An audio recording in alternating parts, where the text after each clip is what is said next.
Okay, so we are back with the next video. And so in the previous topic, we went over Matthew 24 and all the way down to verse 4. In this video, we'll be going over the next verse. We went over verse 4 and 5 in the last one. In this one, we will be continuing on to verse 6. So Matthew 24, starting at verse 6. You will hear of wars and rumors of wars, but see to it that you are not alarmed. Such things must happen, but the end is still to come.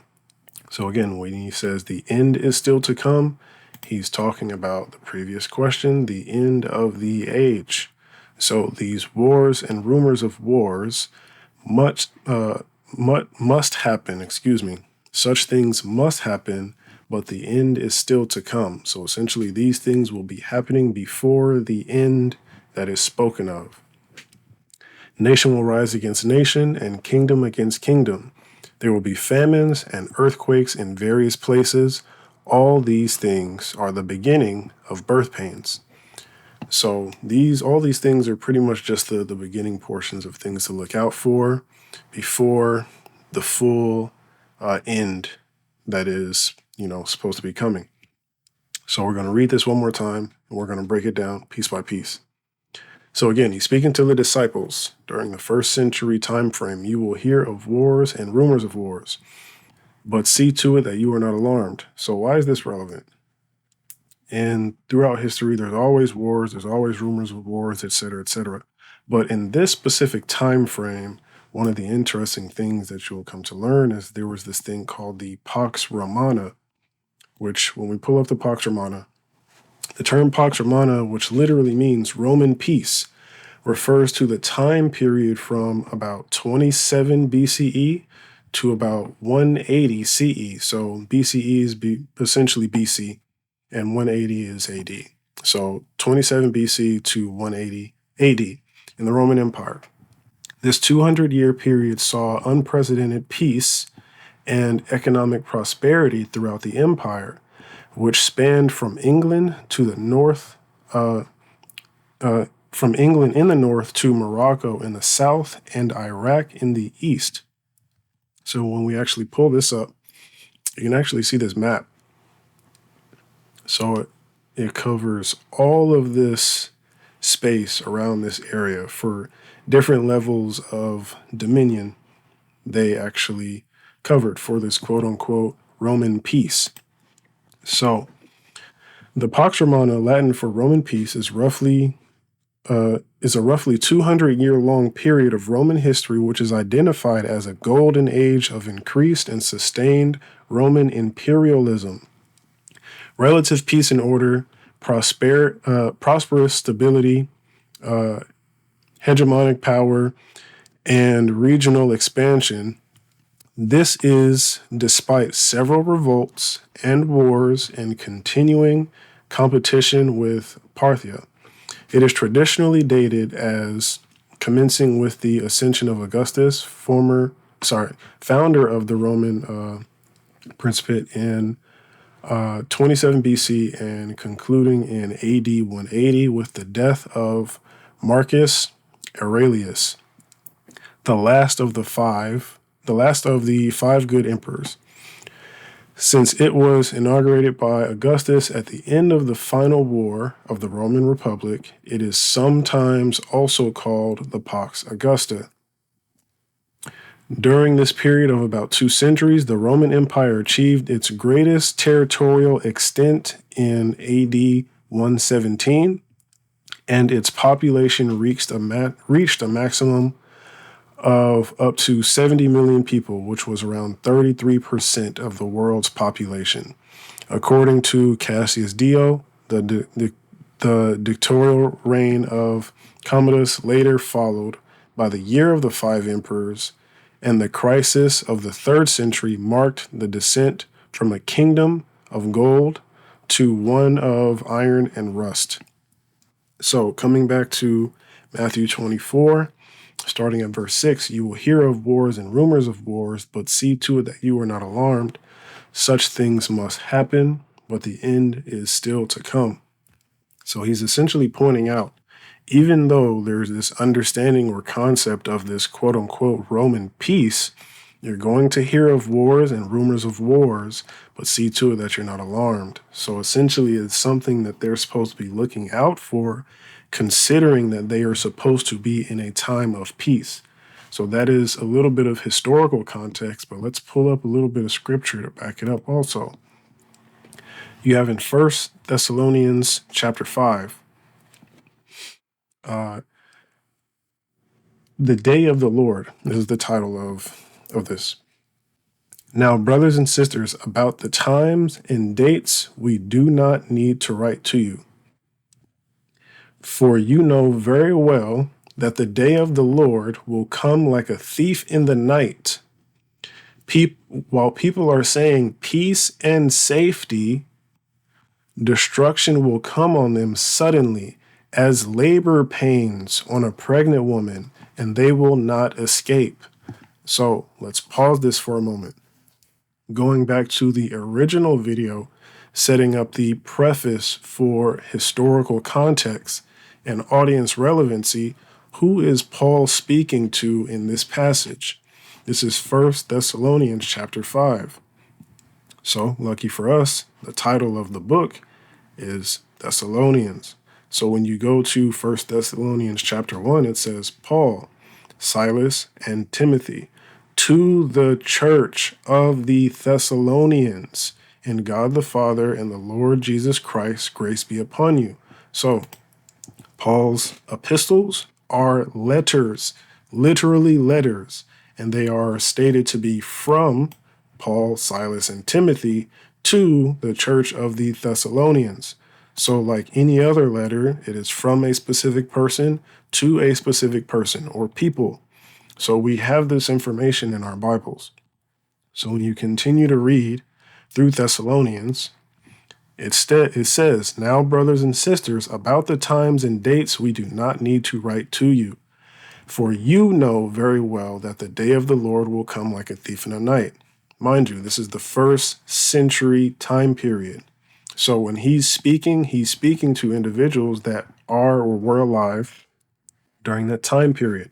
So the relevance of him saying the day of the Lord will come like a thief in the night, the dates we do not need to write to you, for you know very well, etc., etc. While people are saying peace and safety, again, relevant to the 1st century time frame, destruction will come on them suddenly as labor pains on a pregnant woman, and they will not escape. So again, we have this sort of reference to the concept, labor pains on a pregnant woman. Going back to Matthew 24, you will hear of wars and rumors of wars, etc., etc. Such things must happen, but the end is still to come. Nation will rise against nation, kingdom against kingdom, famines, earthquakes. All these things are the beginning of birth pains. So they're making the same references to each other. So again, he's talking about the relevance of, Jesus is speaking to the disciples about the relevance of wars and rumors of wars. Paul also, being alive during the 1st century, makes the same references while they are saying peace and safety. So this is, again, the Pax Romana during the 1st century time frame. Now, touching on the nation will rise against nation and kingdom against kingdom. There will be famines and earthquakes in various places. All these things are the beginning of birth pains. This is just a little bit from the history website, History Channel website. It says, after decades of political dysfunction, civil wars and assassinations that caused the Roman Republic's downfall, ancient Rome flourished during 2 centuries of relative tranquility and prosperity known as the Pax Romana, Latin for Roman peace. Ushered in by the ascension of Augustus as the first Roman emperor in 27 BC, this era of political stability and security lasted until the death of Marcus Aurelius in 180 AD. We already read through this. Although comparatively peaceful, the Roman Empire was hardly devoid of bloodshed during Pax Romana. Tyrannical emperors killed political rivals as Rome brutally suppressed revolts in provinces such as Judea and Britain. And it continues its imperial conquest, which caused, I'm going to butcher this, Caledonian chieftain Calgacus, however you pronounce that, to quip that the Romans create a desolation and call it peace. For many Romans, however, Pax Romana was a golden age of arts, literature, and technology. It was a time when the emperor doubled in size to stretch from Great Britain to North Africa and came to include a quarter of the world's population. So from Great Britain to North Africa, again, when we pull up this map, we can see that all of this area all the way around coming this way to about North Africa. And if I am not mistaken, I'm not the best person with geography, but I think this is the Great Britain area. So pretty much it's just talking about this whole vicinity here. Now, this is an article that I found sort of touching on the topic also. This gentleman is looking at specific prophecies, the wars and rumors of wars. We covered this verse and some of the history. Tacitus in Histories 5:9 wrote, under the Tiberius things were quiet. Fast forward, the history on which I'm entering is that of a period which in disasters, terrible with battles, torn by civil struggles, horrible even in peace. 4 emperors fell by the sword. There were 3 civil wars, more foreign wars, and often both at the same time. There was a success in the east, misfortune in the west. I don't know how to pronounce this word. Illyricum was disturbed. The Gallic provinces wavered. Britain subdued and immediately let go, etc., etc. So he's essentially talking about there were a lot of civil wars, and things like that happening during this time period.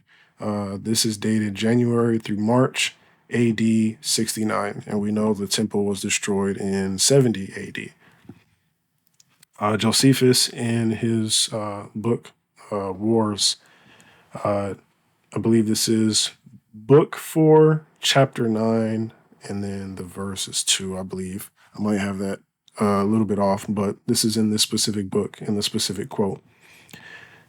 Now, as Vespasian was returned to Caesarea and was getting ready with all his army to march directly to Jerusalem, he was informed that Nero was dead. Civil war.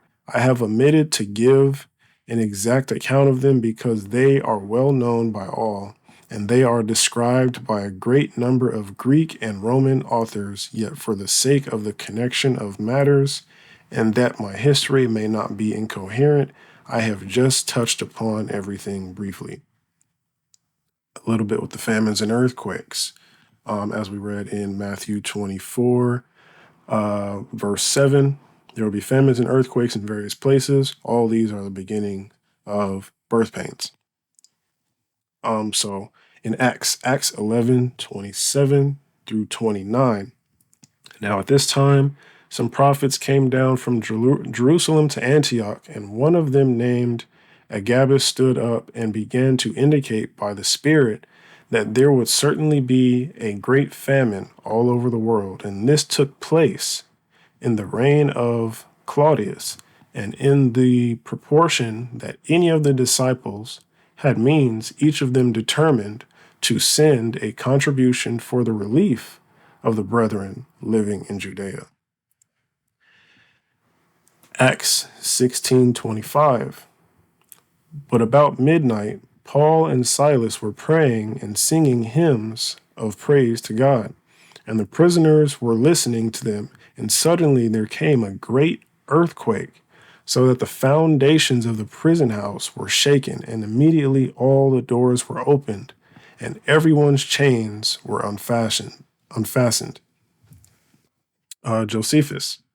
Again, Josephus is an early Jewish historian as well. Lived during the first century time frame. You can look into him also. Josephus, in one of his books, moreover, at that feast which we call Pentecost, as the priests were going by night into the inner court of the temple, as their custom was, to perform their sacred ministrations, they said that in the first place they felt a quaking and heard a great noise, and after that they heard a sound as of a great multitude saying, "Let us remove hence." Now, this is an interesting point because when we actually pull up this reference, what Josephus was speaking about here, during what they call Pentecost and the earthquake happening and in the temple. And then, so in Matthew, this is Matthew 27, starting at verse 45. From noon until 3 in the afternoon, darkness came over all the land. About 3 in the afternoon, Jesus cried out in a loud voice, "Eli, Eli, lema sabachthani," which means, my God, why have you forsaken me?" When some of those standing there heard this, they said, "He's calling Elijah." Immediately, one of them ran and got a sponge. He filled it with wine vinegar, put it on a staff, and offered it to Jesus to drink. The rest said, "Now leave him alone. Let's see if Elijah comes to save him." And when Jesus had cried out again in a loud voice, he gave up his spirit. At that moment, the curtain of the temple was torn in two from top to bottom. The earth shook. The rocks split and the tombs broke open. The bodies of many holy people who had died were raised to life. They came out of the tombs after Jesus' resurrection and went into the holy city and appeared to many people. When the centurion and those with him who were guarding Jesus saw the earthquake and all that had happened, they were terrified and exclaimed, "Surely he was the Son of God." Many women were there watching from a distance. They had followed Jesus from Galilee to care for his needs. Among them were Mary Magdalene, Mary the mother of James and Joseph, and the mother of Zebedee's sons. So, even in the Bible, right here, in this moment, this is when Jesus was on the cross and cried out. This was a great earthquake that happened after he spoke to the disciples, telling them the things to look out for that were the beginning of birth pains. There will be famines and earthquakes in various places, and one of those earthquakes we actually got to see in our scriptures, and this was sort of a big deal. The temple was torn in two from top to bottom, the earth shook, the rocks split, and the tombs broke open. The bodies of many holy people who had died were raised to life. So this is a big deal. This is something big that happened. And this is one of the first earthquakes that we have tied into this prophecy that Jesus is speaking about. So coming back to this article, when Josephus, the historian, is talking about this, this is extra information that we have on essentially the same subject. Another statement by Josephus. But as he was avenging himself on his enemies, there fell upon him another providential calamity, for in the 7th year of his reign, when the war about Actium was at the height, at the beginning of the spring, the earth was shaken and destroyed an immense number of cattle with 30,000 men. But the army received no harm, because it lay in the open air. In the meantime, the fame of this earthquake elevated the Arabians to greater courage. Now, this is an interesting point. I'm not going to touch on this in this video. We're going to sort of touch on this in another video. But this is just an interesting statement. I'm going to reread it. But as he was avenging himself on his enemies, there fell upon him another providential calamity. For in the 7th year of his reign, when the war about Actium was at the height, the beginning of the spring of the earth was shaken and destroyed an immense number of cattle with 30,000 men. But the army received no harm because it lay in the open air. So keep that in mind. Save it, put it to the side, put it in a box, save it for later. Another quote by Josephus in his book. For there broke out a prodigious storm in the night with the utmost violence, and very strong winds, with the largest showers of rain, with continual lightnings, terrible thunderings, and amazing concussions and bellowings of the earth that was in an earthquake.